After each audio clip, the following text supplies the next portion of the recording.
Hello, internet world. We are back. These three fine gentlemen. I feel like we're like the Three Stooges. Although I could like make my hair go to the side, or I could share. I could be. I don't know. Did y'all watch the Three Stooges when y'all were little? Of Yes. course. I feel it's like one of those things that's like doesn't stand up to the test of time. Like I remember recently I shared one of my favorite Mel Brooks movies with my wife. She had never seen a lot of Mel Brooks. We watched like Blazing Saddles a few years ago and that stood up. That was great. But History of the World, really offensive, really doesn't work in 2020 because they did the like the modern version for Hulu and yeah, Let's be honest, there's a lot of things that didn't hold up over time, but you know, so some much, did. so much. But I mean, there's like Back to the Future, still great. Although there are anyway, that's not why we're here today. Today we are talking all about the business of consolidating websites, and so Zach and I actually did a webinar on website migrations a few months ago. It was really interesting, but this isn't that conversation. This is going to be more about those different situations where you either own multiple businesses that are competing against each other, or you have completely different businesses that might benefit from being consolidated. Like, when do you keep them separate? When do you consolidate them? What do you have to pay attention to? So first off, as everyone kind of gets in here, my name's Gary Sussman. I'm demand generation manager at iPullRank. I'm joined by these two fine gentlemen, also of iPullRank. Zach, would you like to introduce yourself and tell us a little bit about your consolidation experience? Yeah, sure. So I'm Zach House. I'm the director of SEO here at iPullRank. Been in the SEO space for well over a dozen years at this point, with my primary background being in things like domain migrations, consolidations, replatforming, things like that. So I've worked with a wide variety of brands over the years that have gone through those various processes, including many that have consolidated domains for different reasons. And Mr. Michael, would you like to introduce yourself? Yeah. Michael Glavick, senior SEO analyst here. About 8 years in the SEO space, and I covered it all in my time so far. So, uh, yeah, nothing crazy, just a little bit of everything. So we'll try to take some questions at the end. We're probably going to only go for like 45 minutes today, but this really came about because whether it's our founder Michael King or Zach or Michael or myself have been having these conversations recently with a lot of different people who have questions about SEO, about brands are being acquired, brands are merging. You're seeing in the news. I know Glenn also of Detail put together a really fascinating post about the media landscape and how all these different media companies are owned by the same conglomerate.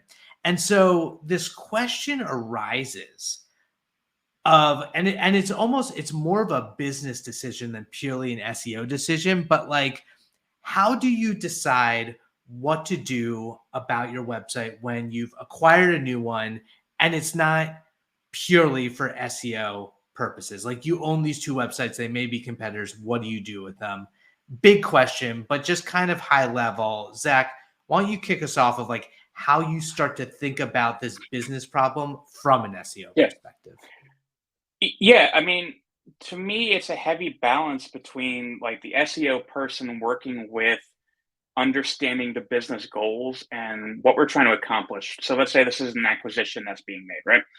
In some cases, it's an understanding of, hey, are we continuing to keep this brand, this product around? How does that fit to the overall brand portfolio? And let's say it's going to get consolidated into something, renamed something, just completely go away. Then you need to figure out what you're going to do with it at that point. So that's when you start to work with the team to understand, hey, is this going to get folded into another site, another page? How do you best define that redirect mapping? But I think your main goal is really to figure out what's the purpose of this brand or this site that you've now acquired. Is this something that you want to do something with? Is it something that you could differentiate enough that you could maybe own more of the SERPs by keeping multiple different sites in play? I've worked with real estate sites for a long time where they tend to all, it's really two or three big companies that own most of them. tend to start competing against one another in that case, but half the SERP is from the same company. So there are certainly places and spaces where you want to be able to do something like that. But sometimes it's also easier from a maintenance and management perspective to consolidate those brands and build up the authority of one single site. It really is so case by case, and that's kind of what we're diving into here. Whether we're talking, I mentioned media as an example, e-commerce, it happens a lot where like multiple fashion retailers are owned by the same brand. I was even thinking if you've ever looked into like the dating website, like Mishmash, like a bunch of those are all owned by the same company as well. Now they have different USPs and different websites, and it makes sense to keep them separate. But when they're all owned by the same company, it is an important decision. Michael, do you how have you thought about this, like from a business perspective? How do you answer that question? I mean, we got to bring in the it depends counter, honestly. That's, I mean, it does depend. Like, why are you acquiring this? Why are you acquiring this site? Why are you acquiring this business? I mean, there's obviously different reasons, but kind of looking at the landscape now, we kind of talked a little bit before. Are you buying it for like the assets they have, like something say like Vice? They're in bankruptcy right now. I'm sure there are companies out there right now like, hey, they got, yeah, okay, they've been in decline or whatever, but they still have a ton of like, digital assets, a ton of articles and traffic they're still generating that, you can you know, bring to your business in the future if you acquire it. Now, that's when you kind of go like, start thinking, what would it take at that point too, as well? Kind of back to the it depends is like, are you able to, all right, like you have the money to do it. Do you have the capabilities as well? Because it's not as simple as just like, oh, I bought it. And no, you gotta bring it off their platform onto yours, or how does that whole handoff go? Like, what do you need to run it, and everything like that. That's a great point. It's like the tech considerations, the lift, like are you doing it piecemeal? Are you doing it all at once? Is there a branding sort of compatibility, or does it just look sort of funky? Um Zach, what would you say? Okay, what are the pros of consolidating a website in some of these situations? Like what are the benefits assuming all this stuff aligns? That's the thing is there's definitely some assumptions there. So um, there's definitely pros in consolidating the authority. So let's say you have two sites that don't have a ton of links working with them, and you want to try and bring them together. There's definitely some value in doing so. Now, do you retain all of that? No. Let's set that expectation now. But there's some value in consolidating those things for that purpose. There's also value in consolidating things outside of the SEO realm too. So things like more efficiency or cost improvements when it comes to something like brand management, website maintenance, all the sales and marketing that has to go along with something as well.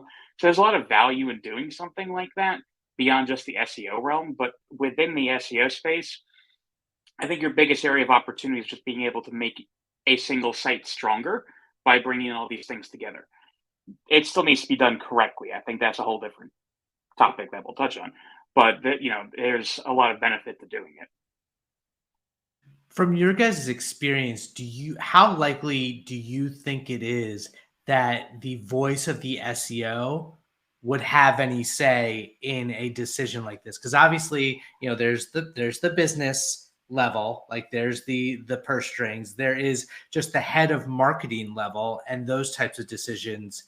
How far down, like, is this a pointless conversation because the SEO has nothing to say with it and you're just going to take your marching orders? Or is there a way to have your input acknowledged? Michael, you seem like you want to say something. Yeah, I'm getting a neon light for behind me that will flash. It depends, and I will light it up. Uh, because I have been on kind of both sides of it, where a company has purchased up like all their, I don't want to say they're direct competitors, but it was like a landscaping company that bought up multiple other ones in their area. And they're like, hey, we got 8 websites now. We're going to combine them all into one. And we're like, no, don't do that. Don't just do that. And they're like, well, we're going to do it anyways. So, and they just did it. And then the flip side have had people that, hey, we're acquiring this, we acquired this site. What do we need to do to properly intertwine, bring things over? What's a good action? You know, I haven't been in the process of, hey, we're looking at buying, but I've been brought in like where after it's been purchased and how to properly do it. So you should be, because too many people feel that it's just the internet. Like I click a button, you know. If anyone's ever seen the show IT Crowd, you know, it's the E on my desktop for the internet, you know. Uh, but it's more complicated than that. I'll jump in here. Yeah, I think to go off of that, I've been in both situations. So both in-house and agency side. Sometimes you just get, hey, we've bought X, Y, and Z. This is what we're doing from a business perspective. How do we best do this, or how do we support this? Sometimes you get brought in after it's been consolidated, and then you have to unwind and fix the mess that may have been created. But I've also worked with a wide variety of companies over the years where they kind of go, hey, you know, we're an M&A type of company. We are looking at buying X, Y, and Z. Is this domain valuable? Is this a site worth keeping, worth using? You know, we have full access to their analytics. Actually getting brought in during the due diligence period. I have stopped two acquisitions of websites where just the domains were trash. And like, if you ever anyone that actually watches Succession, the idea around like Volter and like, you know, the poor data and the analytics that like they bought it, then they realized it was crap. You know, we saw through some of those issues with some of the sites I work with and basically said, hey, don't buy this. Like, this is inflated metrics. This is garbage. Like, just don't do this.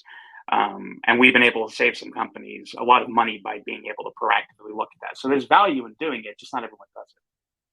That's a really important and interesting insight, is like whether you have someone in house that you trust, or like having a consultant or even an agency to be a part of that due diligence makes so much sense, because I've been a part of a couple companies that were acquired, and you know, talking to the private equity firm and learning about their due diligence process, there's so many things that are taken into consideration. Like, if you're not thinking about their digital assets, then that is, I mean, that's on you, obviously, because to your point, we're talking so much money, thousands, millions of dollars when done wrong. To that point, can each of you guys kind of speak to the potential consequences of making that wrong decision, of those situations where you do consolidate, you do merge? What goes wrong? Michael? Do you want to kick off? Yeah. Well, in the case of that landscaping company, you know, they had, but like Zach kind of brought up, they dominated the SERPs with 8 different sites that all funneled to the same business. And then they made it one. And now all of a sudden, your competitors scooted into slots 2, 3, 4, 5, page 1, instead of being pushed off page 1. Um, you know, with that, I mean, it's still nuanced, but you know, that's a risk you run. You know, if you're, hey, I acquired my competitors and they're, hey, I'm technically sitting 1, 2, 3, 5, 6, and 7 on page 1.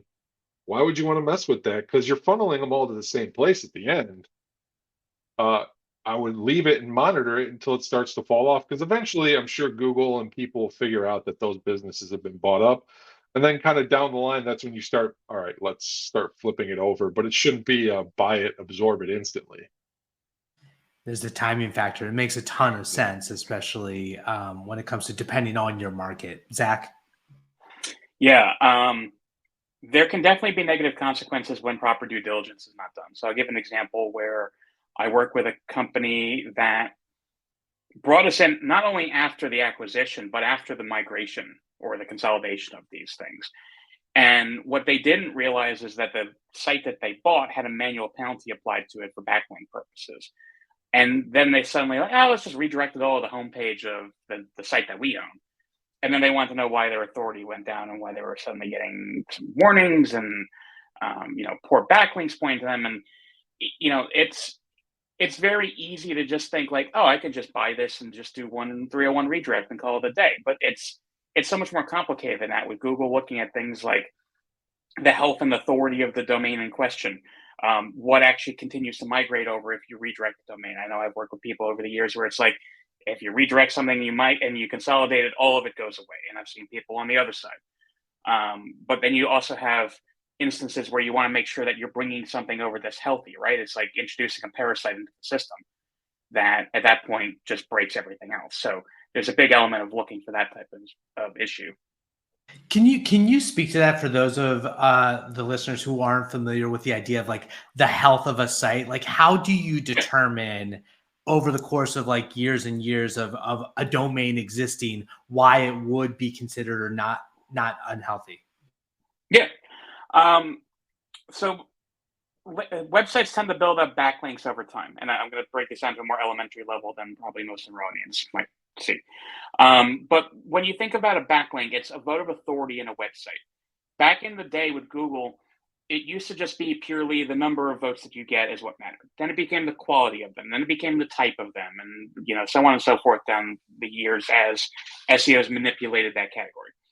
So sites were doing things like spammy backlink tactics, trying to buy links, trying to manufacture links, trying to do link networks, blog networks, all these different things that added up over time.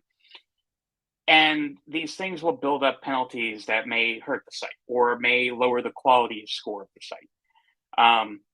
So generally, when I'm looking at performance of let's say a brand or a domain I'm looking to acquire, I'm looking at something like, let's see the performance of this site over a period of time. Typically, I like to see at least a year, if not more than that. Maybe 2 or 3 would be great if you have the data for it.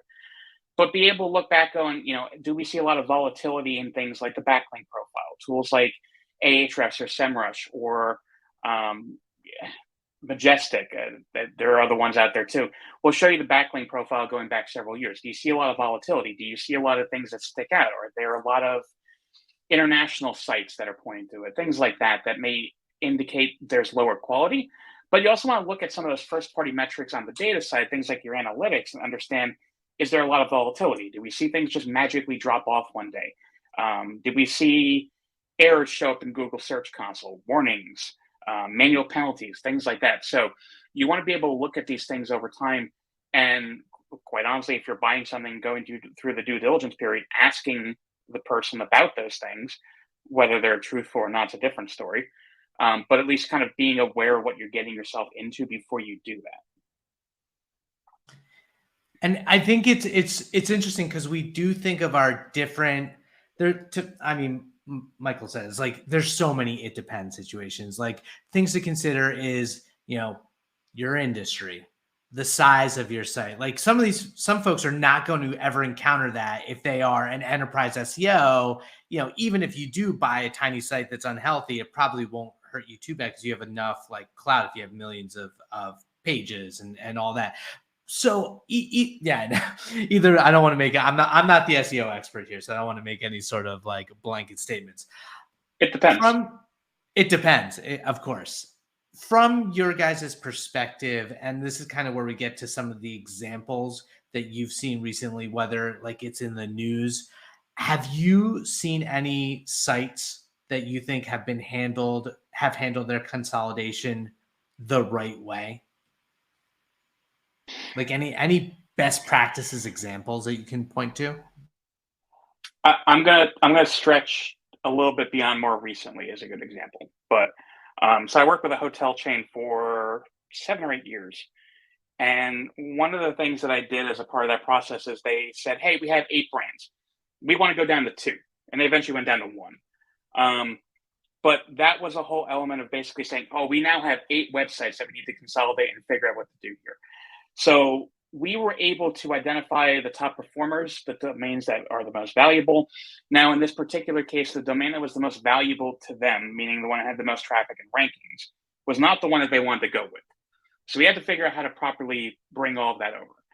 That then entailed a whole lot of custom redirect mapping for them And I think a lot of people tend to not either invest in or see the value in doing proper redirect mapping.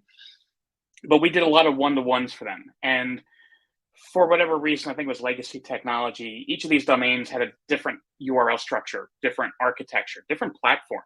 So despite the fact that they owned all these brands for a long time and they were just minor variations of the name, they were all different. So we had to figure out the different URL structures, the regex formulas that brought them in, and make sure that if I was looking at hotels in Atlanta, Georgia, on any one of the 8 sites, that it was getting to the new hotels in Atlanta, Georgia page on the site that we're actually going with. So we were able to effectively do that. And what we saw is all of the rankings, authority, everything migrated over to that domain, performed quite well. And just to show the value in maintaining URLs, so this is going to date this a little bit, but that migration took place in 2014, 2015. 2018, I was working with them, and one day one of their developers decided to clean up some of the redirect logic, and they removed all of those legacy backlinks or redirects. And we're talking 4 or 5 years after the fact at that point. Their rankings dropped off a cliff within a matter of a couple of days until we figured out, like, oh, you guys removed the redirects. So it also goes back to, I know we've had various conversations around things like regression testing when going live with major changes like that. We implemented regression testing specifically around their legacy redirects for that client, just because they inadvertently removed them one day and no one was expecting that to ever be a thing. So there is a lot of value in doing it correctly. But that is a case where they basically said, hey, SEO folks, you guys are driving this. Like, tell us what the site needs to do, how it needs to look, how it needs to function, and tell us how to do these redirects and what should happen here, and we'll do it. I have worked with plenty of other sites that didn't follow that level of detail, and then they saw the negative implications of doing that. It's so interesting, the like reference to breaking the redirects and 4 to 5 years later and still seeing those issues. Because, obviously this is recorded, but a few weeks ago or last week, Patrick Stocks put out an Ahrefs studies about what happens after a year of breaking 301 redirects. And hasn't Gary Ilias in the past said, like, you should be good to go, but like SEOs are generally pretty scared of that actually being the case. And I feel like, you hear these situations where in the case of Patrick, it's like, it was okay, but is this like it depends, like, how do you know if it's ever going to be okay with 301 redirects? It does depend. And don't get me wrong, ranking systems and how search engines evaluate things over time has certainly changed. We're talking 5-6 years ago from now. But I think there is an element of it depends that's going on as well. So in the case here, the new domain had built up some authority, but not monumental amount. It was getting backlinks, but probably not to the amount that one of the legacy domains had. So one of the backlinks that they removed was the most authoritative domain that they previously had in their portfolio. So in that case, you're taking away a lot of majority. And I think that there's a proportional element here that basically would say, like, oh, let's say the new site built up enough backlinks that it was 10 times the size of the backlinks that other domain had. Maybe it wouldn't have had an issue. But in this case, it was still outnumbered by that legacy domain. So it was getting a lot of value from that legacy site that was now pointing to it. If they remove one of the lesser valuable ones, it probably wouldn't be as impactful or anything that's notable. They had a handful of the domains that were purely just maybe slightly more than vanity URLs. So they didn't really have a ton of authority or traffic to them, but they were a brand that existed nonetheless. That, yeah, you probably remove that a year later and maybe it wouldn't get noticed. But there is also an element of working with development teams, in-house teams, marketing teams, where they think, oh, well, we were able to remove that one that didn't matter to us. Let's just remove all of them. And then they think that it's okay to do so, and it starts to hurt them in that case. So there is a large element of it depends, but there's also a little bit of like a protection type element of basically saying, like, just keep everything. Like, it's not hurting you. Maybe, don't get me wrong, if you have a really bad redirect logic and strategy, yeah, maybe you probably should clean that up and do it in a more efficient way. But most of the time, it's not really hurting you if you do it right, that you can keep it in place. I think to that point too, it's such an important reminder, the value of experience when it comes to SEO. Like, you can read all the stuff on the internet, But and it's not just like even just one person's experience. Sure, like you've seen a ton of stuff, but you or Michael or our founder Mike, like there's always value in kind of like picking the brain or touching base with other SEOs who have seen other sorts of things, because every situation feels so unique and you're just kind of using your best judgment from your past experiences. Is that something that you've seen, Michael, like over time, is like as you accumulate these experiences, you pick other people's brains, but like no case is the same basically? Yeah, I think so. I mean, I definitely still talk to other people I've worked with and definitely go over these situations with each other and be like, hey, have you ever seen something like this? Or like, oh yeah, I saw something similar or went this way. And you kind of, to your point, like kind of build that portfolio of examples to use when you see something again. Um, One thing I thought, like one thing that came to me when Zach was going through like some tools, he doesn't hurt to use the Wayback Machine either when you're looking at a site.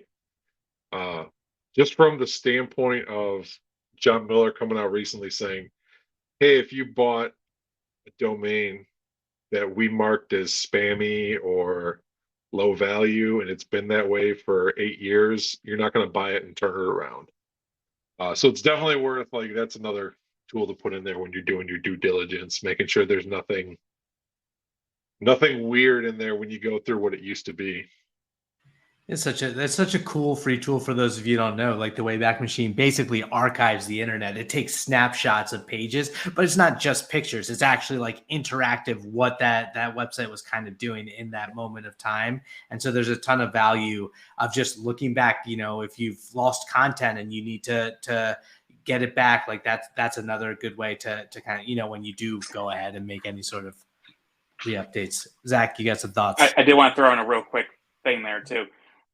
The Wayback Machine also has an API, and it's quite effective at being able to pull that data from it. So I know folks, in fact, like I used to work with, I'll give a shout out to Jeff Llewellyn here. He built something we were playing with a couple of years ago, but he built it around, it's a Wayback Machine. It taps on the API, pulls down all the URLs from a certain time range, and then we'll also check the redirect status of those URLs too. So there's things that you can do like that, where let's say, hey, I bought this domain, but I want to make sure I'm redirecting all of the right URLs appropriately and build up all the possible authority that I can have from prior examples. You can use tools like that or just even the API and go back and make sure you have all the proper URL strings to redirect. That's really, really cool. I mean, just having the access to the data and being able to put something like that together. I do want to bring it back real quick just to the website consolidation conversation. I am curious from your guys' perspective. Michael, you kind of touched on it a little bit of this idea of when you actually should consolidate the website. Like sometimes you wait and then, you know, if the brand, like once Google realizes that the brand, you know, has been bought up and starts treating it a little differently, maybe you consolidate then. How do you look at the when it comes to a website consolidation? I mean, really, just monitoring traffic overall, seeing when, uh, the one example I've seen it done relatively well, and I can't remember that it was like a smaller insurance. Can't remember the name of it off the top of my head. Uh, but they had purchased like a direct competitor to them. But when you went to the competitor's site, it would like you would get like a little. There was like a little banner that's like, "Hey, we've been purchased by company XYZ." You can go directly to their site, but you could still the site still function. But when you got all the way down to the like conversion part, like request a quote, more info, whatever, then you were sent to the other site. Um, so I think it's like, in the example of the uh, like landscaping business, where you kind of own that page one. Me personally, I would ride it out until the brand started slipping off. Now, I think when you have many, like they had many businesses, it requires a lot more monitoring and due diligence staying on top of, because you almost have to kind of juggle for like, because it's a local business, you have to watch reviews, like Google Map stuff. And, if some people start saying like, "Hey, this business doesn't exist anymore," or you start, it's a little more juggling you have to do there. But I think the big thing is just watching traffic. If it starts falling off the other ones, you kind of start funneling people into, the main business from there. And to that point, it's almost like you're not you're not seeing everything in a silo. We were joking about how SEOs don't always have a say in the decision to migrate, but there is the user experience and being aware of like whenever you make any changes, how that's going to impact folks and what they're aware of. Like I've been a part of sites that it's very confusing. If they get bought and the messaging changes and you're on the same site and all of a sudden you just change everything on the site but stay in the same domains, that's confusing. That's bad. Moving over to a new domain or redirecting without communicating that effectively for a period of time is confusing. Like you need to take all of that into consideration. As we get to the end here, is there any other tips that you guys really have when it comes to that decision about consolidating that we might not have addressed, that maybe someone who is either just bought a domain, it's funny, every time now I'm going to think of Michael G with like a flashing neon site light behind him about it depends, but like, are there any other tips or any other considerations that someone should think about before like just going all in on this that we haven't covered?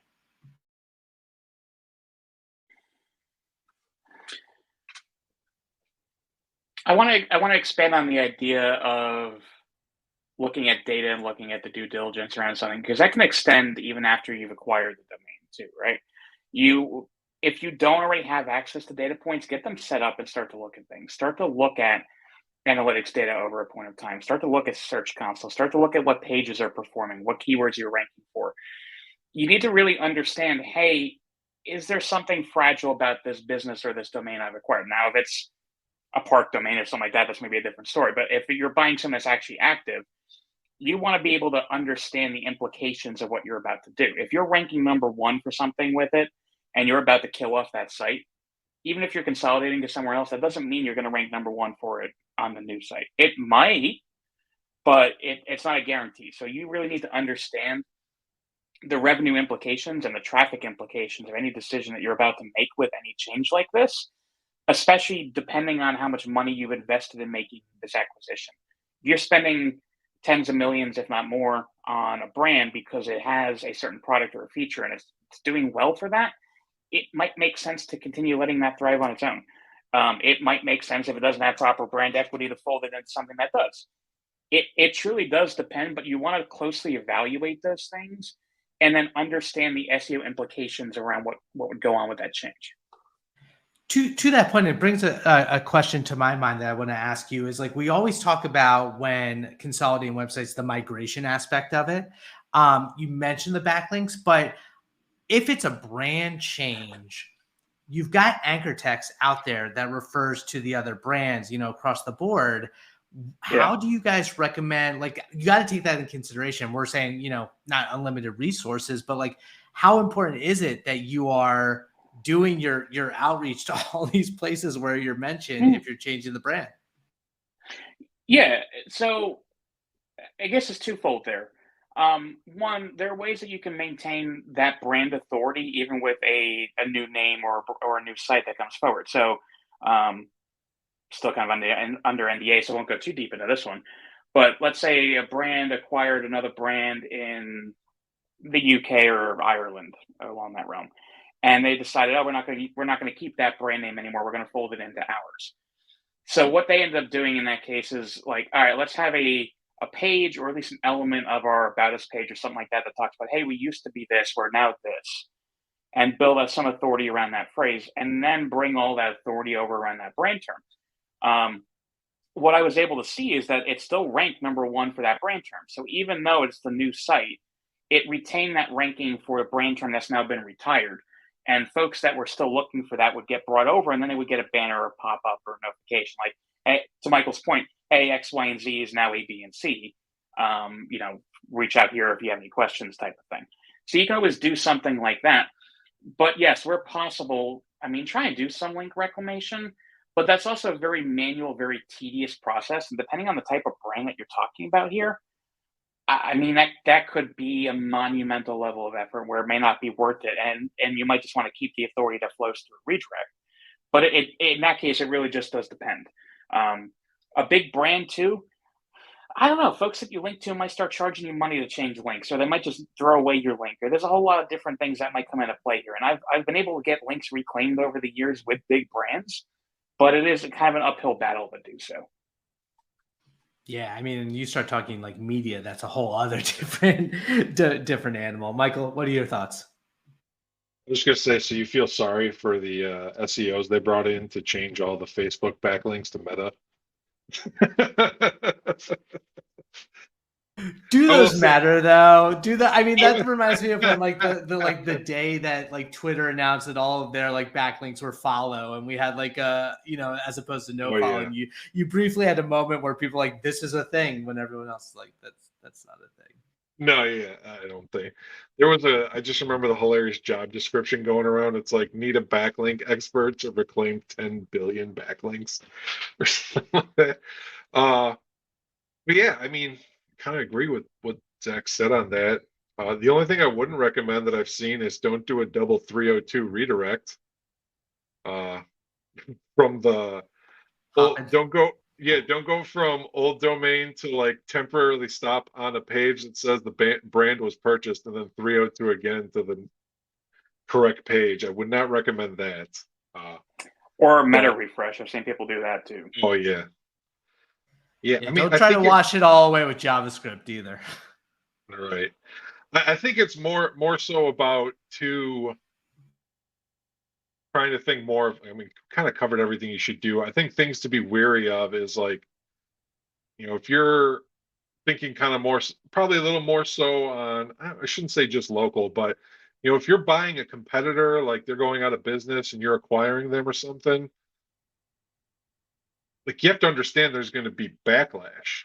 Like it's not necessarily directly SEO related, but kind of as I said, you're going to have there's like a lot of moving parts that you're going to need to make sure teams are in sync uh, with that. Because if you're buying a competitor, there's I mean, I'm not saying this is what's happening, but think of it like Ford and Chevy people. If Ford bought Chevy, how many people would be like, oh, they wouldn't come over and be like, oh, well, Ford owns them now. Like, no, there'd be angry people. And the other mistake I've seen people make when they buy the site, or not so much on a bigger end, but when people buy a site, they'll be like, oh, look, this site was getting 10,000 visitors a day. Well, yeah, but when you take it over, it's probably not going to be getting 10,000 visitors a day. You're going to assume only 10% of that traffic is probably going to actually come, possibly less, because you're It's not bringing legit. yeah, like you're not bringing the same website over, or, having seen multiple different, if you're buying a domain name because it's a powerful domain name, as I love hearing people say, uh, you're not bringing that site back. You're bringing your own site into it and praying to God that all these people come to your new site, or you're trying to work it in what you got. Like you're not bringing the same experience back. You're just trying to capitalize on what used to be there, and it doesn't work as well as people think it does.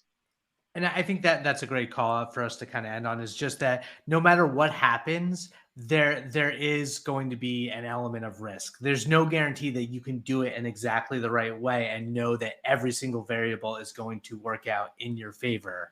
But that's why you bring in a smart SEO, a smart consultant, a smart agency to mitigate as much of that risk as possible by covering all your bases and using that experience, to know what potentially could happen if it's not executed well. You guys, thank you so much for your time. Really appreciate it. We've done this before, but I'll do it again for people who are watching us for the first time. If someone wants to get in touch with you, Michael, where's the best way to find you online? I mean, my LinkedIn, it's where I'm the most active in the SEO space. I have a Twitter, but I'm mostly a lurker there, not really a poster at all. Yeah, That's definitely how I am LinkedIn. on Reddit these days. Okay, so find Michael on LinkedIn, and Oof. Zach, where's the best way to find you? I would say LinkedIn or Twitter for me. There you go. Thank you so much for joining me, you guys. Thank you everyone for watching. If you have any questions, definitely reach out to us. We, obviously between these two guys and the rest of our team, we've dealt with a lot of website consolidations, and they work out pretty well for the most part. My name's Garrett Sussman. We are all of iPullRank. We will see you next week for our LinkedIn Live, where we are actually joined by our editor, Simon Sterncloud. We're going to talk all about audience targeting. So that's going to be a really interesting one. So keep your eyes peeled for that. We will catch you next Thursday. Peace out.